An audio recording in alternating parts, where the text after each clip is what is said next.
CPI यानी कि consumer price index. तो भैया अगर आपको मैं सीधे शब्दों में बताऊं तो ये होता है महंगाई मापने का मीटर। CPI का जो डेटा होता है वो हर महीने की 10 से 13 तारीख के बीच में रिलीज किया जाता है और इस डेटा के आधार पर हम ये पता लगा पाते हैं कि महंगाई इस महीने पिछले महीने के मुकाबले ज़्यादा बढ़ी है या फिर कम बढ़ी है। अगर CPI का डेटा पॉजिटिव आता है तो इसका मतलब है कि महंगाई बढ़ी है, और अगर महंगाई बढ़ी है तो फेडरल रिजर्व अपनी इंटरेस्ट रेट भी बढ़ा सकता है, और अगर फेडरल रिजर्व अपनी इंटरेस्ट रेट बढ़ाता है तो इसका मतलब है US डॉलर इससे स्ट्रॉन्ग होगा, और जब US डॉलर स्ट्रॉन्ग होगा तो US डॉलर के जितने भी पेयर्स हैं जैसे कि XAU USD, यूरो USD या फिर GBP USD, ये सारे वीक होंगे।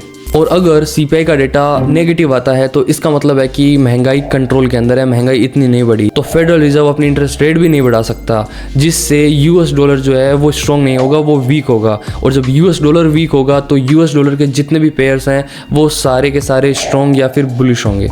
ये पेज आपकी ट्रेडिंग जर्नी को एक नया रूप दे सकता है। So follow me right now and comment करके जरूर बताना कि क्या आप न्यूज़ ट्रेड करते हो या फिर नहीं करते।